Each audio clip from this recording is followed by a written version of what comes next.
Inkilab News Live, the social media news platform. Please subscribe and share.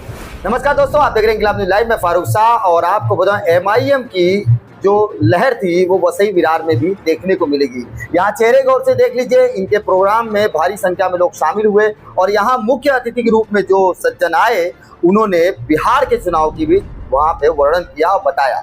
मैं जानना चाहूँगा उनसे कि बिहार के चुनाव में कैसी स्थिति रही और कैसे एक सीट बढ़ी, और इस सीट को लेकर के जो उठकटवा कहा जाता था एमआईएम को, वो क्या एमआईएम उठकटवा है, कल थी, है या रहेगी, या क्या कारण है उसका, क्या कहा जाएगा उसे। स्वागत है आपका इंकलाब न्यूज़ लाइव में।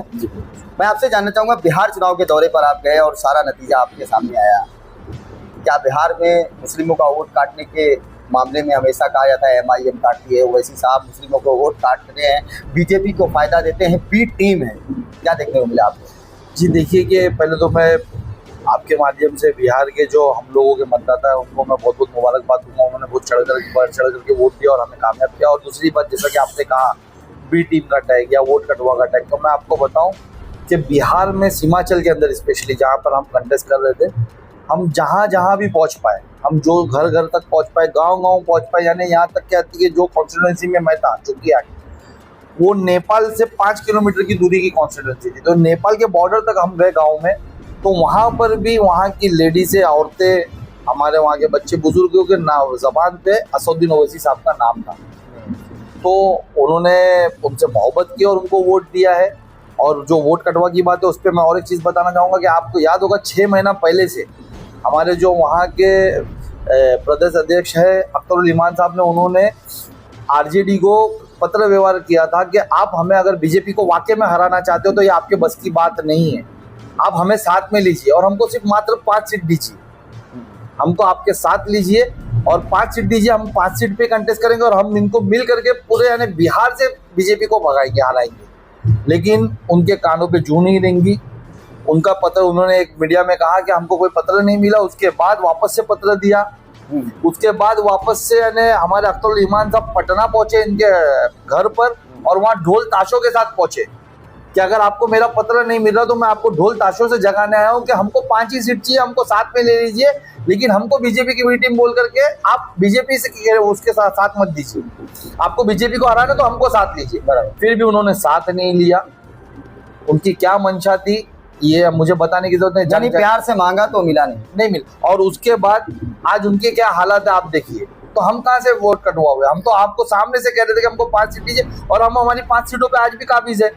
उल्टा हमने जहाँ पर बाकी सीटों पे लड़ाया वहाँ पर हम दूसरे नंबर पे रहे। हम वहाँ पर यानी 1000, 2000, 3000 वोट से आ रहे, जहाँ पर कांग्रेस और वो वोट कटवा साबित हुए। तो कहीं ना कहीं परिवर्तन ये हो गया कि अब वोट कटवा के नाम से हट गई है एमआईएम। नहीं देखिए, पहले से हम वोट कटवा नहीं रहे, हम हमारे लोगों के हुकूक के लिए कंटेस्ट करते हैं और जमहूरियत में हर किसी को इख्तियार है कि वो कंटेस्ट करे, तो हम भी करते हैं। अब वो उनका स्ट्रेटेजी है कि वो हमको वोट कटवा बोले, बी टीम बोले, सी टीम बोले, लेकिन ये सब इल्ज़ामों से बैरिस्टर असदुद्दीन ओवैसी साहब को कोई फ़र्क नहीं पड़ता है। उनको पता है कि वो सच के लिए, समाज के लिए जब आवाज़ उठाएंगे तो इस तरह के इल्ज़ाम आएंगे और वो इनका इग्नोर करते हुए आगे बढ़ रहे हैं और समाज के लिए काम कर रहे हैं। एक बड़ा सवाल आता है, क्योंकि वसई विरार नहीं पूरे भारत के लोगों को ये जो चुनाव का नतीजा आया है बिहार के अंदर, उसमें एक बात आती है कि फर्क कैसे गिर गया, एक सीट और बढ़ गई। तो मैं जानना चाहता हूँ आपसे, ज़मीनी सतह पर आपने देखा है क्या मुस्लिम वोटरों को लुभाने के लिए अन्य पार्टियां तो ऑफर देती हैं, कोई कुछ पेंशन दे देता है, कोई कुछ दे देता है, आप लोगों को कुछ देना पड़ा वहाँ पे, या मुसलमान इच्छुक दिखे वहाँ के? मैं आपको बताऊं कि हमारी जितनी भी सीटें जीती है, किसी का भी वोट 80,000 से नीचे नहीं है, एक भी कैंडिडेट 80,000 के नीचे नहीं है। और जो सबसे आखिरी लीड है हमारी वो 27,000 वाली आखिरी कैंडिडेट है। अब मुझे बताएं, इतनी बड़ी लीड से जितना या इतने वोट हासिल करना सिर्फ मुस्लिमों के होंगे? नहीं, बिहार में हमारे हिंदू भाइयों ने, हमारे दलित भाइयों ने, पिछड़े समाज के भाइयों ने भी हमारा साथ दिया और यही बात पूरे देश को समझनी होगी। अगर आपको वाकई में एक ऐसा लीडर चाहिए जो आपके लिए बात करे, काम करे ना, तो आपको उसको वोट देना होगा। आप खुद अंदाजा लगाए, आप साफी हो, आपको पता है कि 50,000 वोट ठीक है एक मुस्लिम समाज ने एक कैंडिडेट को दे दिया, लेकिन 80,000 वोट हमारे जो वहाँ के सदर है वो 1 लाख वोट लिए। तो क्या 1 लाख वोट सिर्फ मुसलमानों के नहीं है? वहाँ पर हमको हर समाज ने वोट दिया, हर समाज ने। एक बात आती है ना कि मैंने आपसे सवाल फिर उसी सवाल पर आता हूँ, आपको मुस्लिम वोटरों को लुभाना पड़ा या ऐसी स्थिति थी कि मुस्लिम वोटर चाहते हैं कि अब परिवर्तन हो, ओवैसी साहब आए? कंडीशन क्या देखने को मिला आपको? देखिए, मुस्लिम वोटर्स बेशक चाहते हैं, उनको समझ में आ रहा है कि अपनी क़यादत को अभी मजबूत करना होगा। अगर हमको यानी जमहूरी अंदाज में अपना हक हासिल करना है तो हमको अपनी क़यादत को खड़ी करना होगा, क्योंकि जो पार्टी की यानी खुद का झंडा, खुद का डंडा, खुद का झंडा, खुद की क़यादत नहीं है, उसके लिए इस देश में कोई इंसाफ नहीं, वो पिछड़ा ही होते जा रहा है। और हिमाचल की हालत वैसी ही हो चुके थे। नारा सुपारा माने के बाद यहाँ पर जो कंडीशन आपने देखा, अम्मार पटेल साहब, सुरेश तिवारी जी, अन्य सामाजिक लोग यहाँ पर हैं, हिंदू मुस्लिम एकता सामाजिक संस्था के लोग, तमाम संस्थाओं के लोग भी हैं और राजनीतिक पार्टी से कट के आए हैं। ये सब चीज़ देखने के बाद आपको क्या लगता है, क्या इच्छुक है या आप इच्छुक हो इनके? बेशक देखिए, हम तो इच्छुक है, हम तो यानी बाहें खोल करके असदुद्दीन ओवैसी साहब हर किसी को कह रहे हैं कि आप हमारे साथ हैं। और कितनी अच्छी बात है कि आप खुद देखिए कि आज वसई में हमारी पहली मीटिंग है और इस मीटिंग में आपको सिर्फ हमारे मुसलमान, हमारे उलमा ही नहीं, हमारे तिवारी भाई मिलेंगे, आपको हमारे अजय भाई मिलेंगे, यहाँ पर हिंदू मुस्लिम संगठन चलाने वाले हमारे अहमद भाई मिलेंगे। तो ये कितनी खूबसूरती बात है कि कितना खूबसूरत है कि यानी सभी समाज के लोग और सब लोग मिल करके वसई में एमआईएम को लाना चाह रहे हैं। सब लोग चाह रहे हैं कि बैरिस्टर असदुद्दीन ओवैसी साहब आए और उनको लीड करें, उनकी सरपरस्ती करें। ये सभी समाज के लोग चाह रहे हैं और आने वाले वक्त में आप देखोगे इसी तरीके से हर समाज के लोग बड़ी तादाद में वसई से इंशाअल्लाह ताला एमआईएम में जुड़ेंगे। वसई विरार में दफन भूमि को लेकर भी एक बहुत बड़ा विवाद बनाया गया था जब चुनावी दौर चल रहा था। विधानसभा के चुनाव से पहले इस तरह के बयान आए थे कि अगर कब्रिस्तान बनेगा तो हमारी लाश पर से बनेगा, वरना मेरे जीते जी तो बनेगा ही नहीं। ऐसे में एक बड़ा सवाल उठता है कि मुस्लिम समुदाय को बहुत बड़ी ठेस लगी थी इस शब्दों से, और ऐसे कंडीशन में मुसलमानों के लिए जो आवाज उठाने वाली भी कोई दूसरी पार्टी मिली नहीं। क्या एमआईएम ऐसे मामलों में इनके साथ बोलने के लिए खड़ी होगी और आपका इस पर क्या है? जी देखिए, बेशक यानी हम एमआईएम यहाँ पर जो कब्रिस्तान की लड़ाई पिछले कई सालों से चल रही है उसके लिए बेशक आवाज़ बनेगी और आवाज़ उठा करके यानी कब्रिस्तान इस शहर को दिलाएगी। क्योंकि बड़ा अफसोस की बात है कि विरार वसई जैसे शहर, इतने बड़े शहर के अंदर एक भी कब्रिस्तान नहीं है और उसके ऊपर जो विधायकी का इलेक्शन कंटेस्ट कर रहे हैं और वो अपने प्रचारों के दौरान इस तरीके से जुमले इस्तेमाल करते हैं, तो बड़े अफसोस की बात है कि यानी उनकी मानसिकता दर्शाती है कि वो क्या मैसेज देना चाह रहे समाज को। लेकिन मैं आपको ये क्लियर कर दूं कि एमआईएम यहाँ पर आई है। एमआईएम कब्रिस्तान हमारे समाज का हक है और हम संविधान के दायरे में रह करके ये हक हमारे समाज को दिला कर रहेंगे इंशाअल्लाह ताला। आने वाले साल भर के अंदर जो भी हमसे बन पड़ा, अभी तो इलेक्शन है, उसके बाद हम जो भी बन पड़ा इंशाअल्लाह ताला हम यहाँ पर कब्रिस्तान ला कर रहेंगे। जो आरक्षित हमारे लोगों को दिया गया है, सर्वधर्म के लिए दिया गया है, हम वो सारे कब्रिस्तान यहाँ पर ला के रहेंगे। कब्रिस्तान वाले मसले को सुनने के बाद जब विधायकी चुनाव के दौर में ऐसी बात आई थी और उस वक्त किसी भी राजनीतिक दल ने उसका खंडन नहीं किया था और कटाक्ष भी नहीं किया था, किसी ने उन शब्दों को खेला भी नहीं था। ऐसे में आप क्या इन सब बातों से क्षुब्ध होकर के एमआईएम का दामन थाम रहे हैं, क्योंकि आप भी कांग्रेसी रह चुके थे उस समय? मुझे इस बात का अफसोस रहा उस वक्त में कि कांग्रेस पार्टी यहाँ पे इलेक्शन लड़ रही थी और कांग्रेस पार्टी के ऑफिशियली उम्मीदवार विजय पाटिल यहाँ से इलेक्शन कंटेस्ट कर रहे थे, मगर उसके बावजूद भी यहाँ के नाकाम जिला अध्यक्ष कांग्रेस के, उनकी हिम्मत तक नहीं हुई कि जिन्होंने कहा कि कब्रिस्तान लाशों पे से बनेगा, मगर उसको जवाब देने के लिए इन्होंने कोई पत्रकार परिषद ली हो। और बड़े ही शर्म की बात है, ये भी बात कही गई कि यहाँ पे हिंदू नाराज हो जाएंगे। मैं आपको बताना चाहता हूँ कि कब्रिस्तान है ही नहीं, वो सर्वधर्मीय दफन भूमि है।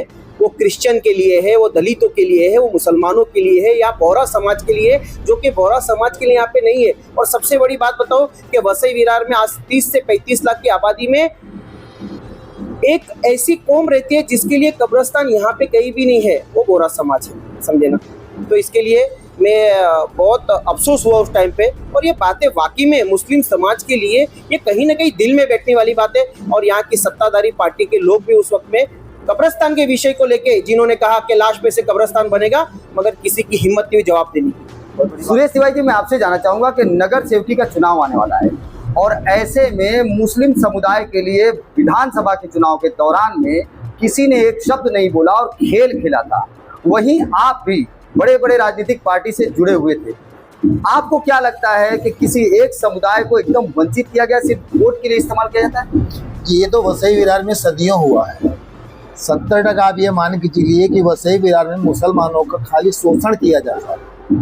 मुसलमानों के लिए कोई वर्क आज तक नहीं किया गया है। जब जिसके लिए एक शमशान दफन भूमि न दी जाए, और वहाँ हिंदुओं का भी वही कहानी है कि हिंदू के लिए कोई भी शमशान भूमि कहीं नहीं है। पूरे वसई विरार में, मैं पूरे तालुका की बात करता हूँ, जो भी शमशान दफन भूमि कहीं आपको नजर आएगी वो प्राइवेट होगी। सरकारी संस्थानों ने कहाँ बनाया अभी, और जो है उसकी मरम्मत नहीं कर सकती। एक बात आती है कि सर्वधर्मीय दफन भूमि, और वो सबके लिए था, लेकिन वहां सोशल मीडिया पे जो रील वायरल की गई थी उसमें ये शब्द इस्तेमाल किया गया, मुसलमानों के लिए कब्रिस्तान नहीं बनने दिया जाएगा। लेकिन मुसलमानों की बात ही नहीं, लेकिन मुसलमान हिंदू क्रिश्चियन सबकी बात है, वहाँ कब्रिस्तान वो बनने ही नहीं देंगे। और उनको क्यों नहीं बनने देंगे? जिसके पास लकड़ा शमशान भूमि में देने के लिए नहीं रहता है वो दफन भूमि क्या बनाएगा? या तो हम तो इसका भी गवाह देंगे कि वो, मैंने इतनी कोशिश करने के बाद आपको मैं बताऊंगा, मेरे पास वो रील पड़ी होगी कि ये वसई विरार शहर महानगर पालिका के सत्ताधारियों के पास शमशान में, क्या कहूँ अभी मैं, शरीर को जलाने के लिए लकड़ा नहीं पर्याप्त था। उस लकड़े के लिए हमको 3 लड़ाई लड़नी पड़ी। चौथे दिन वो लकड़ा लाके, वो भी जैसे भिखारी भीख मांगता है उस तरह किसी जंगली आदमी से भीख मांगकर उस शमशान में लकड़ा लाया गया, तब उस व्यक्ति को शमशान भूमि में जलाया गया। वसई विरार की यह हाल। बाहुबली पार्टी जिसे माना जाता है, बाहुबली पार्टी जिसे माना जाता है और मुस्लिम समुदाय का वोट बैंक माना जाता है, ऐसी पार्टी से भी लोग नाराज नजर आ रहे हैं क्या आपको? नाराज होंगे ना, लाजमी है, नाराज तो होना ही भाई। उनको देखिए, आप बिना चुना आदमी लेके आओगे और सबको भेड़ बकरी की तरह इस्तेमाल करोगे, पर उनके लिए काम कब करोगे? राज शमशान की बात, इन्होंने शमशान तो आज तक नहीं बनाया, लेकिन जो सड़कें बनी हुई थी उसको शमशान और कब्रिस्तान से कई गुना बदतर इतना बना दिया है कि रोज एक लाशें गिरती हैं। उसका जिम्मेदार कौन? बहुत बड़े खुलकर मैं बात करूंगा अहमद मेमन से। अहमद मेमन, मुझे एक बात बताइए, बहुत लंबे समय से आप वसई विरार में हो जी, शमशान के लिए, कब्रिस्तान के लिए और मस्जिदों और ट्रस्टों की समस्याओं के समाधान के लिए मुसलमान हर दरवाजे भटका है, जहाँ का हर संस्थाओं के पास भटका है। ऐसे में किसी भी समस्या का निवारण नहीं होते दिखा। लोगों ने आपसी सहमति से अपने दम पर मस्जिदों की तामीर की है, अब से अपने दम पर लोगों ने जो है कि अपने एरिया का जो है निवारण किया है और तमाम तरह की समस्याओं का समाधान किया। लेकिन यहाँ पे एक बहुत बड़ी पावर कही जाती है बहुजन विकास अघाड़ी, और उसके साथ मुस्लिम समुदाय को जोड़ा गया। और विधानसभा के चुनाव में 2 पक्षों में बंटवारा हुआ था। ऐसा लग रहा था कि विधानसभा चुनाव नहीं बल्कि 2 धर्मों की लड़ाई चल रही है, और बहुजन विकास अघाड़ी मात खा गई। अभी आ रही है MIM, तो MIM क्या बहुजन विकास अघाड़ी के लिए वोट कटवा साबित होगी? ये जानना चाहता हूँ। सबसे पहले तो मैं आपको ये बता देना चाहूँ, MIM वोट कटवा कैसे हुई? आपने सिर्फ पठान भाई से आपने जो पूछे कि MIM वोट कटवा है क्या, अगर MIM को वोट काटना रहता तो बिहार में 25 सीटों पे चुनाव नहीं लड़ती, पूरी 243 सीटों पे चुनाव लड़ती। जैसे कि जन स्वराज प्रशांत किशोर ने टोटल 243 में से 238 सीटों पे उसने चुनाव लड़ा। क्यों? क्योंकि उसका एक ही मकसद था, मुझे वोट काटना है और निश्चित कुमार की मुझे सरकार बनानी है। वोट कटवा उस पार्टी को बोलते हैं जो वोट काटती है, सभी सीटों पे अपना उम्मीदवार उतार के वोट काटती है। MIM ने सिर्फ और सिर्फ 25 सीटों पे ही अपना उम्मीदवार खड़े किए, और उनमें से अल्हम्दुलिल्लाह 5 सीटों पे सक्सेसफुली जीत हासिल की, और बाकी जो 20 सीटें हैं उसमें बहुत कम मार्जिन में हार हुई है। वसई विरार की क्या रणभूमि रहेगी? क्योंकि वसई विरार में मुस्लिम समुदाय तो बबिया का वोटर कहा जाता है। ऐसे में अगर MIM आती तो बबिया का वोटर गए कहाँ? देखो, आपको एक बात बता देना चाहता हूँ, यहाँ का मुस्लिम समाज जो है ना, सिर्फ मुस्लिम समाज नहीं, और भी सारे समाज जो लोग हैं, हमारे दलित समाज है, हमारे क्रिश्चियन समाज है, बाकी जितने भी समाज है, सारे समाज बहुत ज़्यादा परेशान हो चुके हैं। और मजलिस ऑल इंडिया मजलिस इत्तेहादुल मुस्लिमीन लोगों के दिल में है, तो जब लोगों के दिल में वो है तो लोगों के घर घर में भी ज़रूर पहुँचेगी। आपको लगता है कि बहुत बड़ा प्रभाव छोड़ सकती है इस बार? बिल्कुल छोड़ सकती है। यहाँ तक के MIM महानगर पालिका, वसई विरार महानगर पालिका इलेक्शन में जरूर उतरेगी, और उतरने के बाद कई सारे कैंडिडेट जीत के भी आएंगे इंशाल्लाह ताला। बहुत बड़ी बात इन्होंने कही। मैं बताना चाहूंगा कि बिहार के चुनाव को देखने के बाद लोगों को एक बात सामने आई है कि जहां सीटें मांगने पर नहीं मिल रही थी, वहीं वसी साहब ने 6 सीटें ला करके साबित कर दिया, और बहुत सारी सीटों पर अपनी बड़ी बढ़त दिखा करके ये साबित कर दिया ये हक मांगा नहीं जाएगा, हक को छीना जाएगा। अब वसई विरार के मुस्लिम समुदाय हो या फिर दलित समुदाय हो, इन्हें देखना है कि ये हक मांगते हैं या फिर इस बार छीन के दिखाते हैं। सिटी सर्वे की रिपोर्ट में इसी प्रकार से मैं बेबाक खबरें लाता हूँ और लाता रहूंगा। आप देख रहे हैं इंकलाब न्यूज़ लाइव, मैं फारूक शाह। अगली खबर प्राप्त करने के लिए चैनल को सब्सक्राइब करें, लाइक करें और शेयर करें और सपोर्ट करें निःशुल्क पत्रकारिता का। जय हिंद, जय महाराष्ट्र।